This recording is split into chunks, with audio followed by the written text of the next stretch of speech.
네, 할렐루야. 오늘도 이렇게 맑은 하루를 허락하여 주시사 우리가 아버지 앞에 나와서 경배와 찬양과 예배를 올려드릴 수 있게 하심을 감사드립니다. 오늘은 열왕기상 9장, 10장 배우려고 노력을 하는데 이 솔로몬의 업적과 스바의 여왕입니다. 저는 이제 설교를 원고를 써서 이렇게 만들어 놓고 그 안에서 내가 하는 설교가 아니기 때문에 하나님께서 또 중간중간에 어떤 얘기를 하라고 그러시면 얘기를 하다 보면 열왕기상 9장만 공부하다가 시간이 너무 많이 될 수 있어요. 그러면 열왕기상 9장만 공부로 끝날 것이고, 또 그렇게 주시는 말이 설명할 게 많이 없어지면 열왕기상 10장까지 같이 공부해 보겠습니다. 네, 오늘 제가 장담을 못합니다. 솔로몬이 여호와께 나갔을 때 하나님이 나타나셔서 솔로몬에게 하시는 말씀을 한번 배워보겠습니다. 9장 여호와께서 다시 솔로몬에게 나타나시는 장면입니다.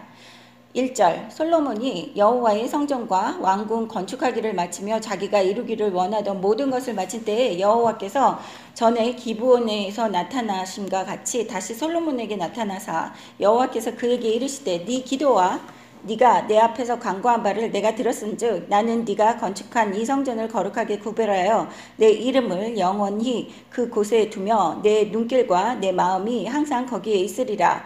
네가 만일 네 아버지 다윗이 행한 같이 마음을 온전히 하고 바르게 하여 내 앞에서 행하며 내가 너에게 명령한 대로 온갖 일에 순종하여 내 법도와 율례를 지키면 내가 네 아버지 다윗에게 말하기를 이스라엘의 왕위에 오를 사람이 그에게서 끊어지지 아니하리라 한대로 네 이스라엘의 왕위를 영원히 견고하게 하려니와 만일 너희나 너희의 자손이 아주 돌아서서 나를 따르지 아니하며 내가 너희 앞에 둔 나의 계명과 법도를 지키지 아니하고 가서 다른 신을 섬겨 그것을 경배하면 내가 이스라엘을 내가 그들에게 준 땅에서 끊어버릴 것이요 내 이름을 위하여 내가 거룩하게 구별한 이 성전이라도 내 앞에서 던져버리리니 이스라엘은 모든 민족 가운데에서 속단거리와 이야기거리가 될 것이며 이 성전이 높을지라도 지나가는 자마다 놀라며 비웃어 이르되 여호와께서 무슨 까닭으로 이 땅과 이 성전에 이같이 행하셨는고 하면 대답하기를 그들의 조상들을 애굽 땅에서 인도하여 내신 그들의 하나님 여호와를 버리고 다른 신을 따라가서 그를 경배하여 섬김으로 여호와께서 이 모든 재앙을 그들에게 내리심이라 하리라 하셨더라. 네, 9절까지 보시면 이 솔로몬 앞에 하나님께서 나타나셔서 이 개인적인 솔로몬과 하나님과의 언약을 맺으시는 장면입니다. 근데 다윗과 하신 그 다윗의 언약은 사무엘하 7장 4절부터 16절까지 한번 보겠습니다. 사무엘하 7장 4절 그 밤에 여호와의 말씀이 나단에게 임하여 이르시되 가서 내 종 다윗에게 말하기를 여호와께서 이와 같이 말씀하시되 네가 나를 위하여 내가 살 집을 건축하겠느냐 내가 이스라엘 자손을 애굽에서 인도하여 내던 날부터 오늘까지 집에서 살지 아니하고 장막과 성막 안에 다녔나니 이스라엘 자손과 더불어 다니는 모든 곳에서 내가 내 백성 이스라엘을 먹이라고 명령한 이스라엘 어느 지파들 가운데 하나에게 내가 말하기를 너희가 어찌하여 나를 위하여 백향목 집을 건축하지 아니하였느냐고 말하였느냐. 그러므로 이제 내 종 다윗에게 이와 같이 말하라. 만군의 여호와께서 이와 같이 말씀하시기를 내가 너를 목장 곧 양을 따르는 데에서 데려다가 내 백성 이스라엘의 주권자를 삼고 네가 가는 모든 곳에서 내가 너와 함께 있어 네 모든 원수를 네 앞에서 멀하였은즉 땅에서 위대한 자들의 이름같이 네 이름을 위대하게 만들어 주리라. 내가 또 내 백성 이스라엘을 위하여 한 곳을 정하여 그를 심고 그를 거주하게 하고 다시 옮기지 못하게 하며 악한 종류로 전과 같이 그들을 해하지 못하게 하여 전에 내가 사사에게 명령하여 내 백성 이스라엘을 다스리던 때와 같이 아니하게 하고 너를 모든 원수에게서 벗어나 편히 쉬게 하리라. 여호와가 또 너에게 이르노니 여호와가 너를 위하여 집을 짓고 네 수완이 차서 네 조상들과 함께 누울 때에 내가 네 몸에서 날 씨를 네 뒤에 세워 그의 나라를 견고하게 하리라. 그는 내 이름을 위하여 집을 건축할 것이요 나는 그의 나라 왕위를 영원히 견고하게 하리라. 나는 그에게 아버지가 되고 그는 내게 아들이 되리니 그가 만일 죄를 범하면 내가 사람의 매와 인생의 채찍으로 징계하려니와 내가 네 앞에서 물러나게 한 사울에게서 내 은총을 빼앗은 것처럼 그에게서 빼앗지 아니하리라. 네 집과 네 나라가 내 앞에서 영원히 보존되고 네 왕위가 영원히 견고하리라 하셨다 하라. 나단이 이 모든 말씀과 이 모든 계시대로 다윗에게 말하니라.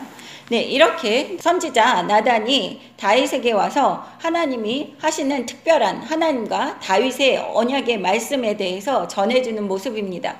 이 여기에서 열왕기상 9장에서 여호와께서 솔로몬에게 이제는 직접 나타나셨어요. 그렇게 사랑하시는 다윗에게는 직접 나타나시지 않으시고 선지자 나단을 통해서 이야기를 하셨습니다. 그랬는데 이것이 뭐 솔로몬을 더 사랑해서 하나님께서 직접 나타나셨고 다윗은 덜 사랑했기 때문에 직접 나타나시지 않았다라고 해석할 수 있는 사람들이 있습니다. 그렇게 해석하는 사람들이 있는데 이것은 그런 해석을 해서는 안 됩니다. 하나님께서 솔로몬에게는 직접 나타나셔야지 됐었던 이유는 솔로몬은 직접 하나님께서 꿈으로 나타나셔서 이야기를 하시지 않으시면 나단이나 선지자 갓처럼 다른 어떤 선지자가 와도 솔로몬이 그 말에 순종하거나 믿지를 않는 그러한 사람이었습니다. 그래서 이 솔로몬에게는 하나님께서 직접 나타나셔서 이렇게 말씀을 해주시는 것이고 다윗에게도 하나님께서 직접 나타나시지 않은 이유는 다윗은 선지자를 통해서 말을 해도 이것이 진짜 하나님께서 말씀하시는 말씀인지를 알아차릴 수 있는 그러한 능력이 있었다는 것이에요. 그래서 지금 현재를 살고 있는 우리들이 직접 나한테 어떤 분들은 귀에다 대고 얘기를 해주신대요, 성령님이. 근데 저는 절대로 그런 일이 없었습니다. 귀에다 대고 얘기하시면 저는 진짜 귀신이 와서 나한테 얘기하는 줄 알고 놀랄 것 같아요. 그리고 이 선지자라는 것은 지금 우리가 살고 있는 이 세상에서는 성경 말씀입니다. 하나님께서 기도의 응답도 성경 말씀으로 해주시는 것이 가장 안전한 방법이에요. 왜냐하면 내가 아무리 그 영적으로 깨끗하고 그래도 하나님께서 이렇게 그냥 세상적인 말로 했을 때 저는 의심이 많기 때문에 이걸 진짜 하나님이 해주신 말씀인지 아닌지를 의심을 하기 때문에 하나님께서 직접 말씀해 주시는 방법으로 저는 성경을 택했습니다. 물론 직접 말씀을 해주실 때에는 뭐 소소한 거 하지 말아라 해라 지금은 악한 마음을 네가 품고 있다 이런 거를 얘기해 주실 때는 마음으로 알게 하시지만 하나님께서 이렇게 중요한 사건에 대해서 기도로 하나님께 아뢰었을 때는 하나님께서 제 머릿속에 성경 구절을 막 떠오르게 하십니다. 그래서 그 성경 구절로 가지고 제가 하나님 앞에 드렸던 기도의 응답을 받는 방법입니다. 그렇기 때문에 여러분도 옆에서 누구한테 그 말을 듣기 위해서 노력을 한다거나 영험하다는 그러한 그 예수 믿는 사람들은 영적으로 막다는 목사한테 가고 또 예수 안 믿는 사람은 영험하다는 무당이나 점쟁이한테 쫓아다닙니다. 근데 우리는 직접 여기 성경 말씀을 우리 손에 갖고 있습니다. 그래서 우리 성경이 우리에게 해주시는 말씀 그것을 통해서 우리가 영적으로 깨어서 선지자와 같이 이야기해주는 성경을 의지해야지 된다는 것입니다.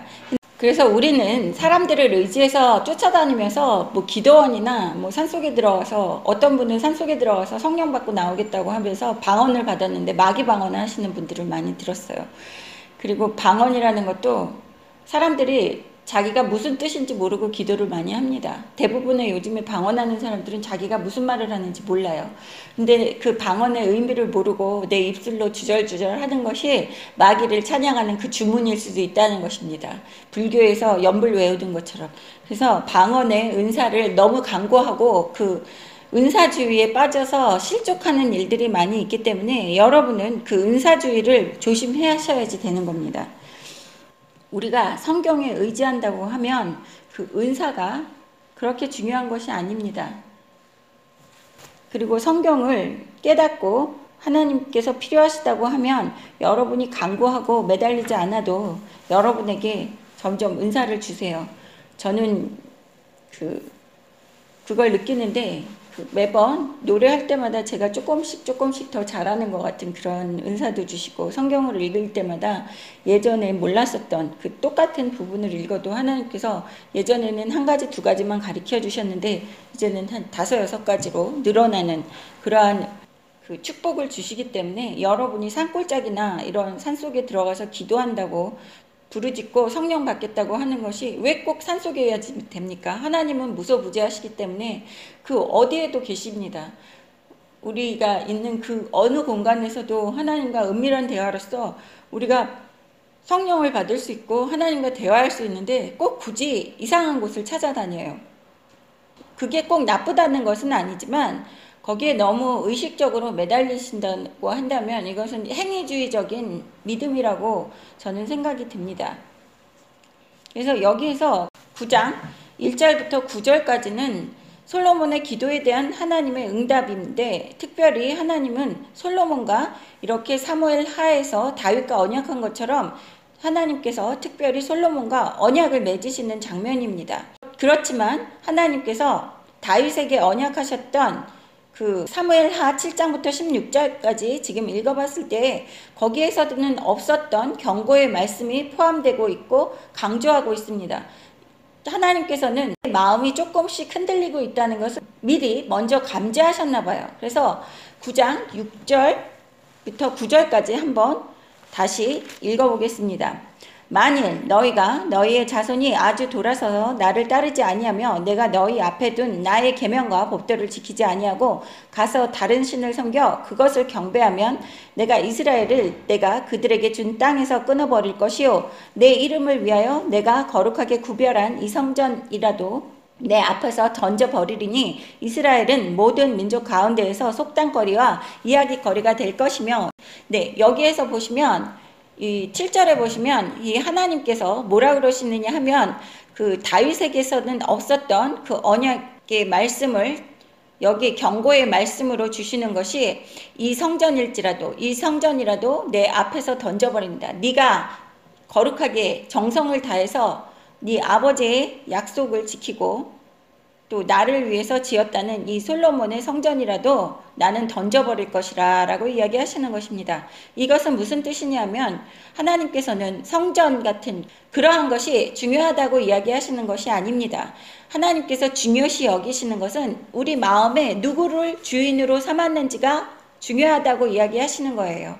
6절에 보시면 너희나 너희의 자손이 이렇게 이야기하기 때문에 우리는 믿음의 가문을 세워야지 되고 대대로 하나님의 말씀에 순종하는 자녀들이 태어날 수 있게끔 우리가 자녀들을 믿음으로 훈련을 시켜야지 된다는 것을 하나님께서 여기 성경에서 계속 얘기하고 계시는 것을 우리는 여지껏 창세기부터 열왕기상 9장까지 배워오면서 배웠습니다. 근데 하나님께서 또 얘기를 하시는 거예요. 여기 아주 돌아서서 나를 따르지 아니하며 아주 돌아선다까지 기다리시는 거예요. 조금만 돌아서는 게 아니라 아주 돌아서는 그러한 죄악된 모습입니다. 그러니까 양다리를 걸치면서 하나님은 눈치를 조금씩이라도 보면은 그래도 하나님께서 참아주시는데 이제 하나님을 아예 잊어버리고 하나님이 없다고 하면서 다른 신을 섬기면서 또 하나님께서 주신 계명과 법도를 지키지 아니하고 다른 신을 섬기면서 그 신들의 그 법을 섬기고 경배를 한다고 하면 하나님께 아무리 좋은 것을 갖다 드리고 만들어 드려도 하나님께서 기뻐하시지 않는다는 거예요.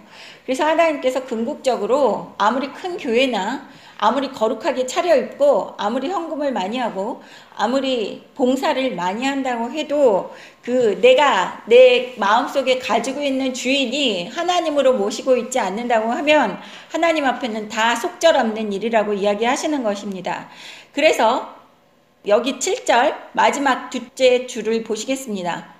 이스라엘은 모든 민족 가운데에서 속담거리와 이야기거리가 될 것이며, 그래서 조롱거리가 된다고 이야기하시는 말씀입니다. 사람들이 다 손가락질을 한다는 뜻을 여기에 담고 있는 것입니다.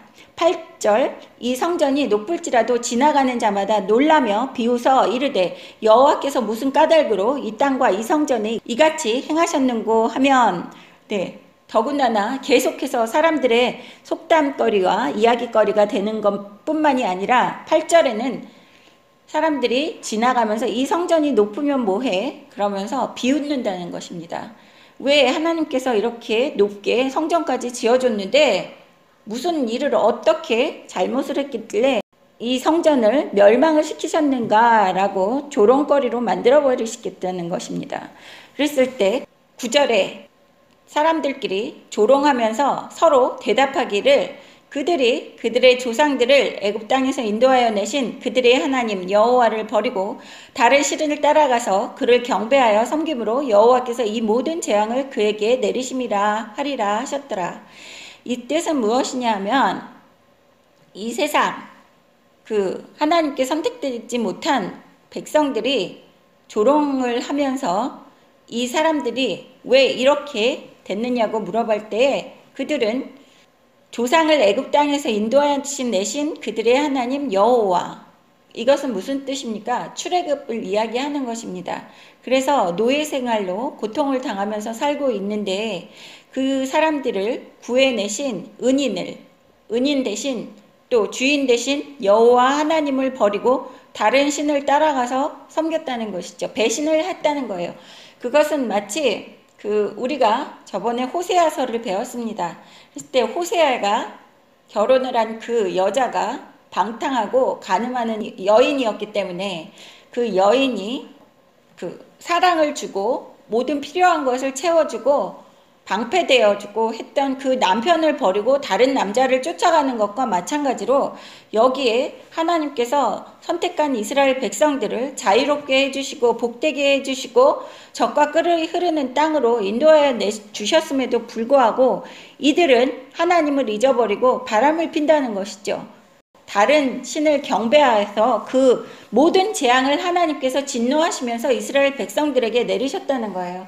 그 재앙이 아직까지도 끊이지 않고 있습니다. 이스라엘 백성들은 자신의 영토를 확보를 했죠. 1948년에. 그렇지만 아직까지도 그 주변에 있는 모든 나라들이 이스라엘을 대적하면서 이스라엘은 계속해서 편안한 날을 살 수 없게끔 하나님께서 만들으신다고 이야기하시는 것이 여기에 3000년 전에 이야기하시고 있는 것이 아직도 우리가 지금 현재 세상에서 볼 수 있는 현실로서 눈에 보이고 있는 상황입니다. 또 뉴스에서 계속해서 듣고 있는 그러한 일들입니다.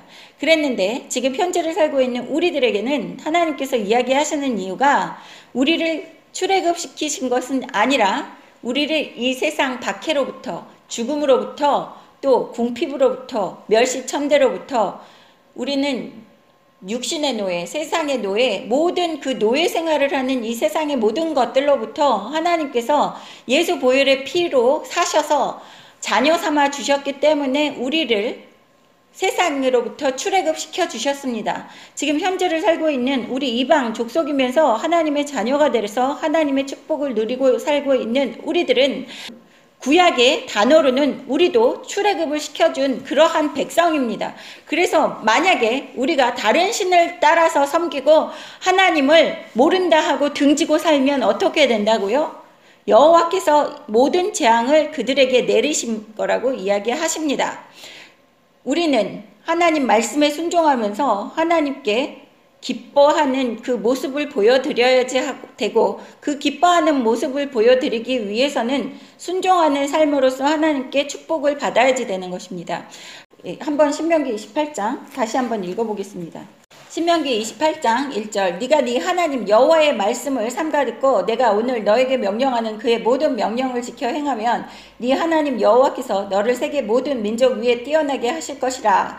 네가 네 하나님 여호와의 말씀을 천종하면 이 모든 복이 너에게 임하며 너에게 이르리니 성읍에서도 복을 받고 들에서도 복을 받을 것이며 네 몸의 자녀와 네 토지의 소산과 네 짐승의 새끼와 소와 양의 새끼가 복을 받을 것이며 네 강주리와 떡반죽 그릇이 복을 받을 것이며 네가 들어와도 복을 받고 나가도 복을 받을 것이며 여호와께서 너를 대적하기 위하여 일어난 적군들을 네 앞에서 패하게 하시리라. 그들이 한 길로 너를 치러 들어왔으나 네 앞에서 7길로 도망하리라.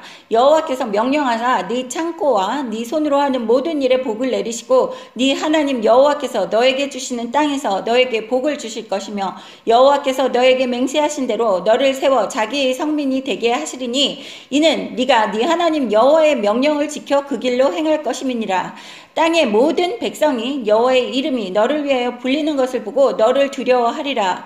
여호와께서 너에게 주리라고 네 조상들에게 맹세하신 땅에서 너에게 복을 주사 네 몸의 소생과 가축의 새끼와 토지의 소산을 많게 하시며 여호와께서 너를 위하여 하늘에 아름다운 보고를 여시사 네 땅에 때를 따라 비를 내리시고 네 손으로 하는 모든 일에 복을 주시리니 네가 많은 민족에게 꾸어줄지라도 너는 꾸지 아니할 것이요 여호와께서 너를 머리가 되고 꼬리가 되지 않게 하시며 위에만 있고 아래에 있지 않게 하시리니 오직 너는 내가 오늘 너에게 명령하는 네 하나님 여호와의 명령을 듣고 지켜 행하며 내가 오늘 너희에게 명령하는 그 말씀을 떠나 좌로나 우로나 치우치지 아니하고 다른 신을 따라 섬기지 아니하면 이와 같으리라.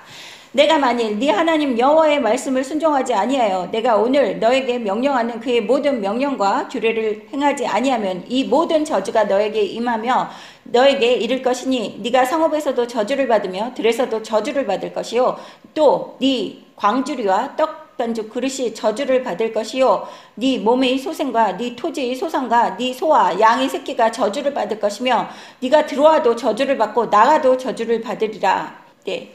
여기 20절부터는 더 끔찍한 저주들이 계속해서 나열이 되고 있습니다. 저주가 축복보다 더 길어요. 그래서 이 축복의 말씀은 한 장이라고 치면 저주하시는 말씀은 그 2장 정도 나옵니다. 그래서 여러분이 시간이 되시면 저주하는 말씀을 나머지 신명기 28장을 한번 읽어보시도록 하시면 좋겠습니다. 우리가 축복을 받는 말씀만 보아도 우리는 하나님 말씀에 순종하고 싶은 마음이 막 물 끓듯이 오릅니다. 기쁨으로써. 근데 저주하는 그 말씀을 읽을 때에는 진짜 등골이 오싹오싹 머리가 쭈뼛쭈뼛 쓰면서 하나님의 말씀에 불순종하면 절대로 안 되겠구나 라는 그러한 다짐을 또 한 번 하게끔 만드는 말씀이 신명기 28장의 축복과 저주의 말씀입니다. 그래서 여기에서 보시면 이스라엘 백성들은 육신으로서 선택된 백성이 됐지만 하나님께서 약속하신 그 말씀이 계속해서 동일하게 이어져 나가고 있는 것입니다. 그들은 하나님께서 육신을 갖고 선택을 하셨기 때문입니다. 그렇지만 그들이 예수님께서 하신 내가 율법을 완성하러 왔다고 이야기하신 그 말씀 때문에 그 율법의 완성을 하지 못하고 율법, 토라, 모세 오경만 경배하며 따르는 그러한 이스라엘 백성들을 위해서 우리가 예수 보혈을 의지하게끔 예수를 믿게끔 허락하여 달라고 우리가 중보기도를 해야지 되는 것입니다. 왜냐하면 우리는 육신으로는 선택을 받았지 못했지만 그 육신으로 선택받은 이스라엘 백성의 그 사람인 예수님을 통해서 십자가에 못 박혀 돌아가신 예수님의 보혈을 믿고 의지하면서 우리가 죄사함 받고 하나님의 자녀가 됐어요. 그래서 우리는 주가 없어지는 육신을 의지하지 않으면서 영을 의지하며 하나님께 선택된 자녀로 만들어졌는데 이스라엘 백성들은 육신으로만 선택을 받았기 때문에 100% 하나님 말씀에 순종을 하면서 하나님이 의롭다 하심을 받기 위해서는 저희보다 훨씬 힘든 삶을 살고 있는 것입니다. 그래서 이스라엘 백성들은 육신의 출애굽을 했지만 지금 현재를 살고 있는 이방 자녀들이 영적인 출애굽을 한 것처럼 이들은 영적인 출애굽을 아직 못하고 있는 거예요. 그렇지만 우리는 이들 DNA, 육신의 DNA를 통해서 우리가 자녀가 될 수 있었기 때문에 우리는 그 육신의 선택된 백성, 이스라엘 백성을 우리는 형제라고 봐야지 되는 것입니다. 우리 영적인 형제입니다. 그 영적인 형제 자매들이 예수를 메시아로 믿고 하나님 앞에 한 명이라도 더 구원을 받아서 천국 가게 하게끔 우리가 기도를 해야지 되는 의무입니다. 그들을 통해서 우리가 구원을 받았기 때문입니다. 근데 지금 대한민국이 이스라엘을 대적하고 있어요. 이스라엘에 반하는 그러한 정책들을 많이 사용하고 있습니다. 그래서 우리는 하나님 말씀에 순종하는 삶을 살아야지만 하나님께서 우리에게 재앙을 안 내려주시고 우리가 하나님께서 주시는 그러한 모든 축복을 누리면서 편안한 삶을 살 수 있다는 것입니다. 이스라엘 백성들처럼 이곳저곳을 헤매면서 살지 않게끔 해주신다는 것이에요. 그래서 지금 하나님께서 축복을 해주셔서 대한민국이 이렇게 잘 살게 되었는데 만약에 대한민국의 거진 30%가 예수를 믿는다고 하지만 저는 다는 안 믿어요. 서류상 작성할 때 기독교인이라고 쓰는 게 30%지만 그 안에서 예수를 믿는 사람이 몇 명만 되더라도 하나님 앞에 올바르게 믿고 하나님의 기쁨이 되는 몇 명만 있더라고 해도 이 대한민국이 망하지 않는다고 저는 확신을 하고 있습니다. 그래서 이 대한민국은 망할 수가 없어요. 제가 아는 분만 해도 몇 명은 넘거든요. 그렇기 때문에 이 대한민국이 하나님이 지키시는 나라이기 때문에 이 대한민국을 그 흑암의 권세들이 조정을 해서 우리가 나라 없이 떠돌아다니는 삶을 살지 않게끔 해주시리라고 믿습니다. 10절 솔로몬이 두 집 곧 여호와의 성전과 왕궁을 20년 만에 건축하기를 마치고, 솔로몬이 하나님의 성전을 7년 만에 건축을 했다고 해요. 그랬는데 20년 만에 마쳤다고 그러면 자신의 솔로몬의 궁전은 13년 만에 마친 거예요. 그러면 솔로몬이 정성을 들인 것이 하나님의 성전보다 자신의 집입니다. 그러면 이 하나님께서 이 솔로몬이 건축을 20년 만에 마쳤다고 이 성경에 나오는 거 바로 전에 이야기하신 것이 뭐라 그래요? 경고를 하시는 말씀입니다. 너희가 나를 섬기지 않고 다른 신을 섬기면 재앙을 내리겠다고 하시는 말씀을 바로 솔로몬이 20년 만에 마쳤다는 이야기하기 바로 전에 저주의 말씀을 하시는 것이죠. 하나님을 등질 때. 그럼 무슨 뜻입니까? 하나님께서 솔로몬이 처음에 성전을 짓던 그러한 마음이 계속해서 유지가 되지 않고 자신의 궁전에 더 정성을 쏟으면서 세상 것에 점점 기울어지는 그러한 모습이 있다는 것을 알아차리신 거예요. 그래서 하나님께서 다윗에게 했던 그러한 축복뿐만이 아니라 여기에서 솔로몬에게 나타나셔서 너가 나를 등지면 어떠한 저주를 받을 것이라고 하시는 말씀을 6절부터 9절까지 다시 한번 이야기해 주시는 것입니다. 그래서 항상 우리에게 이렇게 경고의 말씀이나 이렇게 마음에 성경 말씀으로 이렇게 내가 이러면 안 되지라는 생각이 든다고 하는 것은 하나님께서 솔로몬에게 하시는 경고의 말씀처럼 내가 앞으로 하나님을 떠나려고 하나보다 하고 더욱더 하나님께 기도해야지 돼요. 하나님 아버지 내 마음을 지켜달라고. 11절 갈릴리 땅의 성읍 20곳을 하람에게 주었으니 이는 두로 왕 히람이 솔로몬에게 그 온갖 소원대로 백향목과 잣나무와 금을 제공하였습니다. 하람이 두로에서 와서 솔로몬이 자기에게 준 성읍들을 보고 눈에 들지 아니하여 이르기를 내 형제여 내게 준 이 성읍들이 이러한가 하고 이름하여 갑을 땅이라 하였더니 그 이름이 오늘까지 있느니라. 히람이 금 120달란트를 왕에게 보내었더라. 네, 여기에서는 보시면 그 솔로몬과 히람의 거래를 이야기하는 것입니다. 이제 20년 동안 성전 건축을 마쳤기 때문에 계속해서 매년 주던 그러한 그 삭시 있죠. 솔로몬이 양식으로 주겠다고 약속했던 그러한 이야기를 5장에서 보실 수 있습니다. 5장 11절 한번 보시겠습니다. 솔로몬이 히람에게 그의 궁전에 음식을 물로 밀 2만 고루와 맑은 기름 20고루를 주고 해마다 그와 같이 주었더라. 해마다 그와 같이 주었다는 거예요. 그래서 이제 솔로몬의 성전에 있는 식량들을 고갈되어 갔다는 것으로 볼 수 있습니다. 식량으로 주지 않고 솔로몬이 성읍들을 주었다는 것을 볼 수 있어요. 성읍도 한두 개가 아니라 20곳을 히람에게 주었다고 합니다. 그러니까 어마어마하게 많은 양의 백향목과 잣나무와 금을 제공을 하면서 자신의 성읍들까지 없애가면서 그러면서 사치스럽게 너무 세상적으로 살았다는 것이죠. 세상적으로 궁전을 만들었나 봅니다.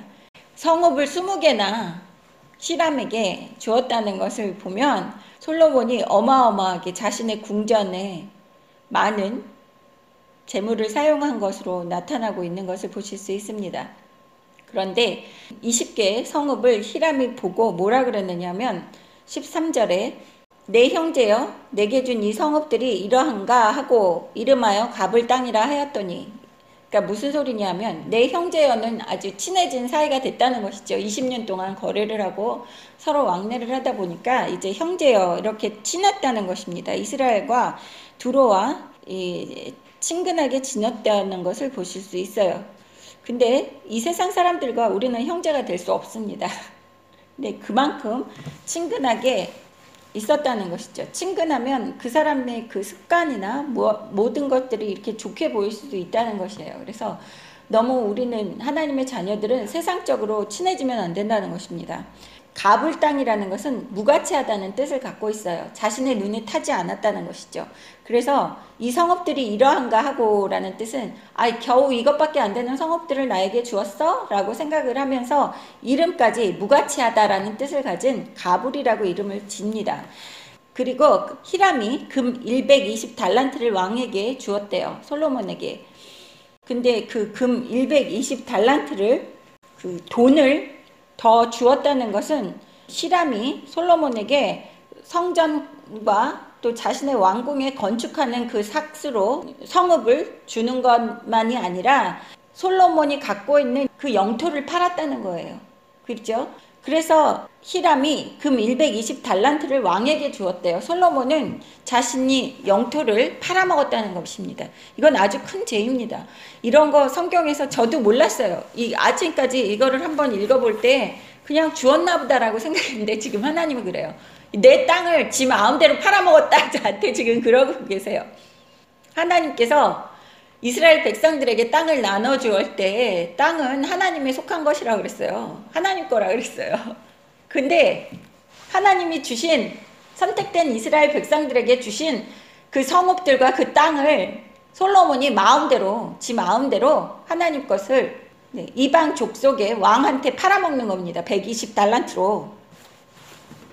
이것이 말이 되는 일입니까? 그래서 하나님께서 나타나셔서 그 저주에 대한 이야기를 해주신 것을 이해를 할 수 있는 부분입니다. 왜 갑자기 그랬을까 그랬는데 여기에서 땅까지 팔아먹었어요. 성읍을 팔아먹는 솔로몬을 볼 수 있습니다. 그 땅은 절대로 팔 수가 없는 건데 이방 족속에게 팔았다는 것은 크나큰 죄이죠. 그때부터 슬금슬금 하나님 말씀에 불순종해가는 그러한 솔로몬을 볼 수 있습니다. 15절 솔로몬 왕이 여건을 일으킨 까닭을 이러하니 여호와의 성전과 자기 왕궁과 밀로와 예루살렘 성과 하솔과 무기또와 게셀을 건축하려 하였습니다. 네, 솔로몬이 사치스러운 모습이 여기 나옵니다. 그래서 솔로몬이 축복을 많이 받아서 그렇게 크나큰 왕국의 왕으로서 만족을 못하면서 사치스러워지는 솔로몬을 볼 수 있어요. 그 솔로몬이 왕국의 그 병사들과 솔로몬이 거느리고 있는 그 하인들과 솔로몬이 먹기 위해서 사용되었던 그 모든 그 왕국이 유지되기 위해서 사용되었던 그러한 것들을 우리가 저번에 읽어보면서 어마어마하지 않았었습니까? 그랬는데 그 솔로몬은 그 교만이 들어가면서 이제 솔로몬은 사치하는 교만이 나타나는 거예요. 그래서 온 곳에 이곳 저곳을 다니면서 왕궁과 밀로와 예루살렘 성과 하솔과 무기또와 게셀을 건축하려고 하는 이 솔로몬을 볼 수 있어요. 그래서 우리가 이게 그 잘못됐다는 것이 아닙니다. 하나님께서 주신 그 축복을 누리면서 살아야지 되는 것이 하나님의 자녀입니다. 그렇지만 하나님께서 사치하라고 이야기하신 적은 없어요. 그래서 자신의 그 위치를 잘 파악하고 자기네 분수대로 살아야지 되는데 솔로몬은 너무 과하게 그 사치하는 모습이 점점 드러납니다. 그 루시퍼가 하나님의 천사장으로서 사탄으로 지옥의 왕으로 떨어뜨려져 있는데 루시퍼가 그렇게 사치스러웠대요. 자신의 몸에 금이랑 뭐 이런 보석들을 그렇게 치장을 많이 했었다고 합니다. 그래서 사치하는 게 그 흑암의 권세의 장난이에요. 그래서 사치하는 우리 대한민국을 보면 흑암의 권세들이 얼마나 많이 만연해 있는지, 또 우리 대한민국의 음란의 영이라고 흑암의 권세들이 얼마나 많이 조정을 하고 있는지가 우리나라의 음주 가무 문화를 보면 흑암의 영들이 사치하는 영만이 아니라 음란한 영까지 같이 이 대한민국을 지배하고 있는 것을 볼 수 있습니다. 요즘은 공산주의의 그러한 흑암의 권세까지 같이 득세를 하고 있죠. 오만 흑암의 권세들이 다 대한민국을 공격하기 위해서 총동원이 되고 있습니다. 그래서 16절에 보시면 전에 애굽 왕 바로가 올라와서 게셀을 탈취하여 불사르고 그 성읍에 사는 가나안 사람을 죽이고 그 성읍을 자기 딸 솔로몬 아내에게 예물로 주었더니 솔로몬이 게셀과 아래 베토론을 건축하고 또 바알락과 그 땅에 들어있는 다드몰과 자기에게 있는 모든 극고성과 병고성들과 마병의 성들을 건축하고 솔로몬이 또 예루살렘과 레바논과 그가 다스리는 온 땅에 건축하고자 하던 것을 다 건축하였는데 이스라엘 자손이 아닌 아모리 사람과 헷 사람과 브리스 사람과 히윗 사람과 여부스 사람 중 남아있는 모든 사람 곧 이스라엘 자손이 다 멸하지 못하므로 그 땅에 남아있는 그들의 자손들을 솔로몬의 노예로 역군을 삼아 오늘까지 이르렀으되. 네, 여기까지 보시면 이 솔로몬의 역군을 일으킨 까닭은 여호와의 성전과 왕궁과 밀로와 예루살렘과 이러한 사치스러운 건물들을 건축하기 위해서 역군을 일으켰다고 그래요. 군사는 군사인데 일하는 군사를 일으켰다고 하는 모습을 볼 수 있습니다. 군사는 군사인데 일하는 군사들을 역군이라고 그랬죠. 노동하는 사람들입니다. 그래서 무료로 노동하는 사람들을 썼다는 것이죠. 근데 16절에 보시면 애굽의 왕이 올라와서 게셀을 탈취했다 그래요. 게셀을 탈취해서 자신의 딸에게 지참금으로 주었대요. 그 딸이 솔로몬의 아내였죠. 솔로몬의 첫 부인이 그 바로의 왕의 딸이었습니다. 근데 그 받은 게셀에다가 또 솔로몬이 이것저것을 다 건축하기 위해서 역군을 일으키고 솔로몬이 이 나라 치장하는 데만 이렇게 신경을 쓰고 있는 이러한 모습을 볼 수 있습니다. 솔로몬은 하나님께 귀 기울이고 하나님께 집중하고 하나님이 무엇을 원하시는지에 집중을 하기보다는 자신이 갖고 있는 것을 과시하기 위해서 치장하는 데만 이제 집중을 하고 있는 솔로몬을 볼 수 있어요. 그래서 우리가 외모에 점점 신경을 쓰고 하나님의 자녀라고 그러면서 내가 이 주변에 어떤 사람들은 맛있는 거 먹는 거에 너무 신경을 쓰는 사람들이 있습니다. 그리고 외모에 너무 치장을 하고 외모적으로 사치스러움에 치장을 하고 또 명품에 목을 매는 사람들이 있어요. 또 좋은 차만 타고 다녀야지 되고 하는 내가 지금 어떠한 것에 노예로 살고 있는지를 우리 한 사람 한 사람은 생각을 해보고 돌아봐야지 되겠습니다. 20절에 보시면 이스라엘 자손이 아닌 아모리 사람과 헷 사람과 브리스 사람과 히윗 사람과 여부스 사람 중 남아있는 모든 사람을 그 노예로 삼았다고 이야기를 해요. 근데 21절에 곧 이스라엘 자손이 다 멸하지 못함으로 라는 것은 하나님 말씀에 불순종하면서 이스라엘 백성들이 멸하지 않았던 그러한 사람들이 이스라엘 백성들 사이에서 남아있었고 그 백성들을 노예로 삼았다는 것입니다. 근데 이스라엘 자손이 가나안 땅을 정복할 때 하나님께서 모든 족속을 다 몰아내라고 이야기하신 것이 신명기 7장 1절 보겠습니다. 신명기 7장 1절 네 하나님 여호와께서 너를 인도하사 너가 가서 차지할 땅으로 들이시고 네 앞에서 여러 민족 헷 족속과 기르가스 족속과 아모리 족속과 가나안 족속과 브리스 족속과 히위 족속과 여부스 족속 곧 너보다 많고 힘이 센 7 족속을 쫓아내실 때에 네 하나님 여호와께서 그들에게 너에게 넘겨 너에게 치게 하시리니 그때에 너는 그들을 진멸할 것이라. 진멸하라고 하셔요. 그들과 어떠한 언역도 하지 말 것이요 그들을 불쌍히 여기지도 말 것이며 라고 이야기하십니다. 이것은 이들이 다 하나님께서 싫어하는 짓들만 악행만 저지르는 그러한 족속들이었기 때문에 그 가나안 땅을 하나님께서 이스라엘 백성들에게 주시는 모습입니다. 그래서 하나님께서는 우리 선택된 백성들이 선택된 자녀들이 이 세상의 흑암의 권세의 자녀들과 같이 어울려서 뒹굴어서 섞여서 사는 것을 원치 않으시는 모습이에요. 근데 지금 현재를 살고 있는 우리들은 어쩔 수 없습니다. 그렇지만 우리들이 경계를 하면서 그들과 화친하고 언약을 맺어서는 안 되는 그러한 자녀들입니다. 오히려 우리는 그들에게 이 복음을 전파하고 그 전도의 대상이지 그들과 화친해서 언약을 맺을 대상이 아니라는 것입니다. 22절 다만 이스라엘 자손은 솔로몬의 노예를 삼지 아니하였으니 그들은 군사와 그 신하와 고관과 대장이며 병거와 마병의 지휘관이 됨이었더라. 네, 이스라엘 백성들과는 서로 노예라는 그러한 제도를 적용시키지 않았습니다. 하나님께서 이스라엘 백성, 선택된 이스라엘 백성을 절대로 서로 노예를 삼도록 허락하시지 않았기 때문입니다. 그 세계사를 보면 전 세계에서 이렇게 같은 민족끼리 노예를 삼았던 그러한 나라가 거의 없대요. 보통 다른 나라를 침략하고 이긴 그 나라가 침략당한 그 민족들을 노예로 삼았는데 우리나라만이 이 대한민국 조선이라는 우리 한민족이 특별하게 그렇게 이상한 그러한 제도가 있었다고 보실 수 있습니다. 23절 솔로몬에게 이를 감독하는 우두머리 550명이 있어 일하는 백성을 다스렸더라. 바로의 딸이 다윗 성에서부터 올라와 솔로몬이 그를 위하여 건축한 궁에 이를 때에 솔로몬이 밀로를 건축하였더라. 네, 여기에서 보시면 제가 제일 거슬리는 것이 이제 계속해서 바로의 딸 솔로몬의 아내, 그게 얼마나 큰 죄인지 우리는 알아야지 됩니다.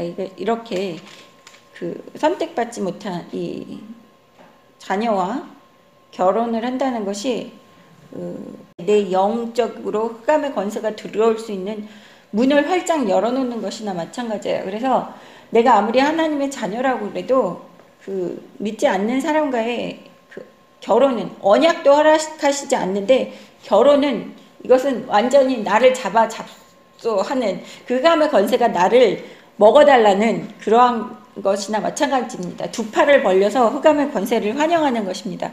그래서 믿지 않는 사람과 결혼했을 때 다시 그 사람을 전도해서 부부가 같이 믿게 되는 것은 진짜 죽을 만큼 힘든 일이에요. 제가 경험을 했기 때문에 그것을 알고 있고, 그렇게 믿지 않는 사람과 결혼을 한 사람은 죽을 때까지 이 육신을 벗고 그 부부라는 이름이 벗어질 때까지, 그때까지 그러한 고통이 있습니다. 하나님께서 주시는 고통이 아니라 정확히 말하면 내가 짊어져야지 되는 그 십자가를 아셔야지 됩니다.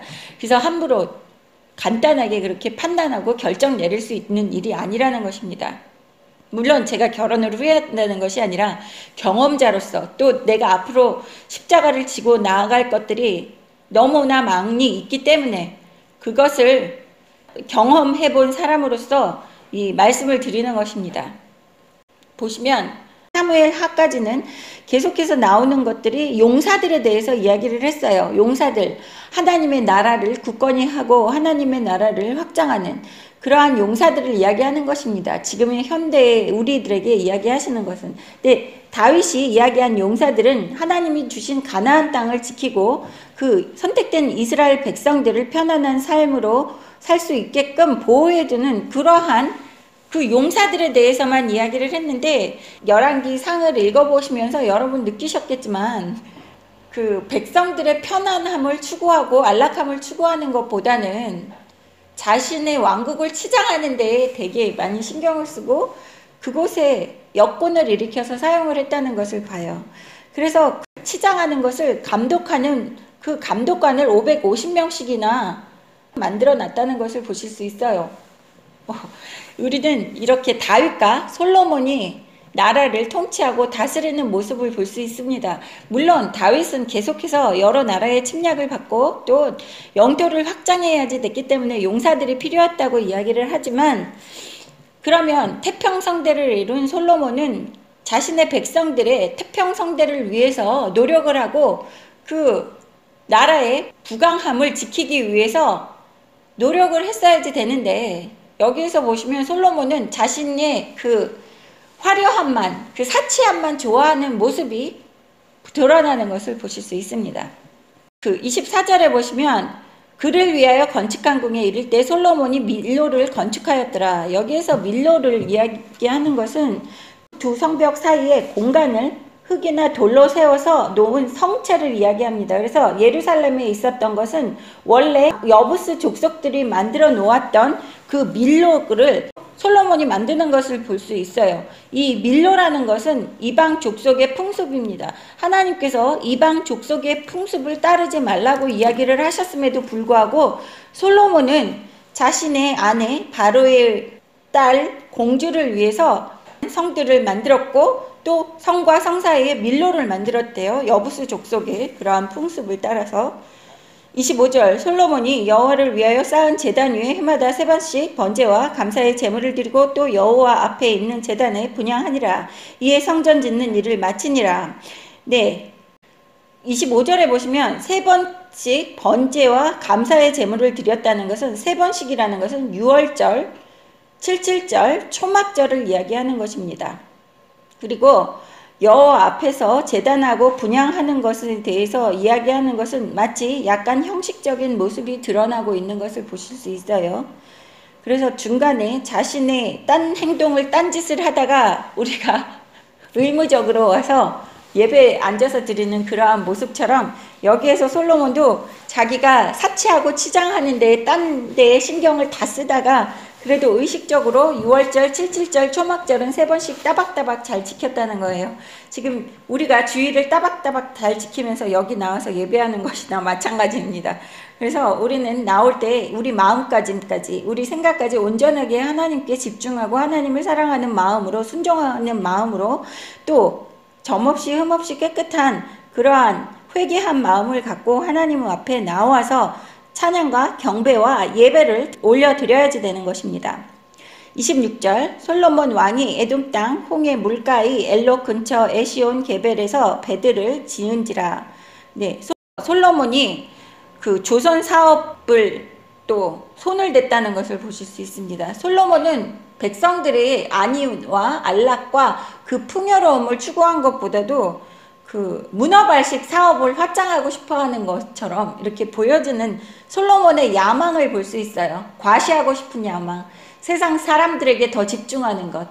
다윗은 하나님 아버지께 더 집중하면서 아버지께 어떻게 보이는지가 중요했는데 여기 솔로몬은 보시면 이 세상 사람들에게 자기가 얼마나 영광스럽고 찬란하고 또 부귀 영화가 있는지를 자랑하고 싶어하는 모습이 이렇게 치장하는 것에서 볼 수 있습니다. 내실을 튼튼하지 않는 것이죠. 백성들이 어떻게 사는지에 대해서는 한마디도 거론하고 있지 않습니다. 그것을 볼 때 솔로몬 마음이 차츰씩 떠나가고 있다는 것을 알 수 있습니다. 그래서 하나님께서 먼저 그렇게 될 것이라는 것을 알고 계시면서 9장 6절부터 9절까지 하나님께서 솔로몬에게 나타나셔서 경고를 하셨습니다. 27절 히람이 자기 종 곧 바다에 익숙한 사공들을 솔로몬이 종과 함께 그 배로 보내매 그들이 오빌에 이르러 거기서 금 420달란트를 얻고 솔로몬 왕에게로 가져왔더라.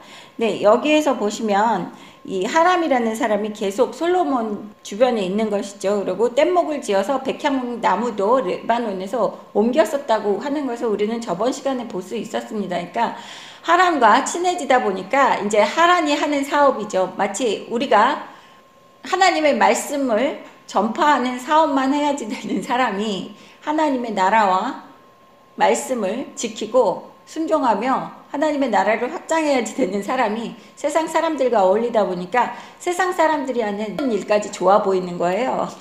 네, 그래서 세상 사람들이 하는 일을 우리가 하고자 하면서 이 솔로몬이 히람과 같이 조선업에 발을 들여놓는 모습을 여기에서 보실 수 있는 것입니다.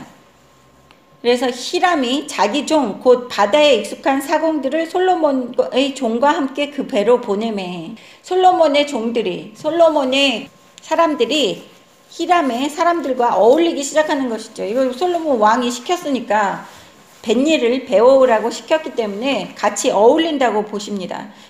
왕 하나가 마음을 잘 먹느냐 잘못 먹느냐에 따라서 그 나라 전체가 좌지우지 되면서 이스라엘이 갈기갈기 찢어지는 이러한 모습입니다.